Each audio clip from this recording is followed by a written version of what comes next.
પૂરી પાડવી એ પણ ભયંકર ગુનો છે. મેં કોઈની જમીન નથી બચાવી, મેં ઘર નથી બચાવી. કશું નથી કર્યું.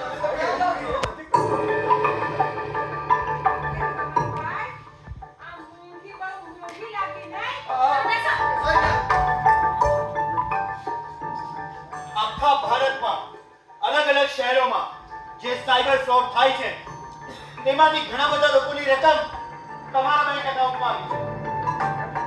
આ રકમ આશરે 250 કરોડને આવી ગઈ છે.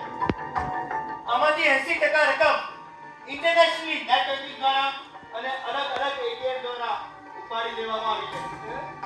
આ બેંક એકાઉન્ટ તમારા નામ પર હોય તેને ફ્રીઝ કરવામાં આવે અને આ સાથે તમારા નામના બીજા બધા બેંક એકાઉન્ટ પણ હવે ફ્રીઝ કરી છે. અને હા, હવે આ સંપૂર્ણ રકમ ચૂકવવાની જવાબદારી ફક્ત તમારી છે. એટલે મારા 25 લાખ તો ગયા હોવાથી તો પેલા 250 કરોડ પણ મારે ચૂકવવાના. અરે કેવી રીતે થશે આ? તમારી વધુ જાણકારી માટે એક વાત કહું. મિસ મારફતિયા પણ અરેસ્ટ કરી લેવામાં આવશે. અમારા ચેટર્જી સાહેબ તેમના પોલીસ સ્ટેટમેન્ટ દ્વારા તેમણે કબૂલ કર્યું છે કે તે ફક્ત તમારા એમ્પ્લોયર હતા. તેમણે પોતાનો એપોઇન્ટમેન્ટ લેટર અમને સબમિટ કર્યો છે which was duly signed by you. અચ્છા, એટલે પેલી બધી સહી કરાવતી હતી તેમાં એને એપોઇન્ટમેન્ટ લેટર પણ મૂક્યો હતો. હું તને કહેતો હતો કે વાંચીને સહી કર, પણ જો કમાવા માટે છે ને આવડત ને બુદ્ધિની જરૂર છે ને સાથે મહેનતની જરૂર છે, પણ તું સમજતો નથી. અને સાથે વાત કારણ કે ફક્ત મહેનત અને આવડત જ નહીં પરંતુ પરિશ્રમ અને પ્રામાણિકતા પણ હોવી જોઈએ. મિસ્ટર ભટ્ટોસ, તમે ગભરાઈને તમારા મિત્રને ચેતવતા રહ્યા પણ પ્રામાણિકતાને માનવતાના પાઠ ન ભણાવી શક્યા, તેથી તમે પણ બરાબરના ગુનેગાર છો. જોયું ને મિત્રો, આ લૂટ લો પૈસા, छीन लो पैसा, सबका पैसा खींच लो નું પરિણામ. હવાલદાર લઈ જાઓ ને.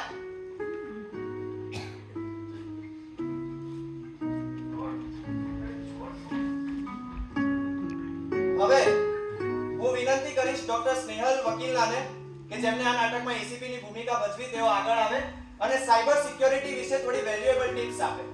પ્લીઝ.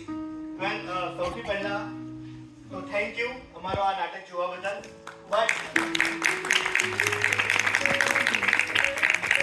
એક વસ્તુ હું તમારી સાથે શેર કરવા માંગીશ. અમારા એક કલાકાર છે દેવભાઈ, તેમને પગમાં અત્યારે ગંભીર ઈજા આ નાટક દરમિયાન આવી ગઈ હતી અને તેથી જ થોડુંક ઇમ્બેલેન્સ કદાચ તમને દેખાયું હશે.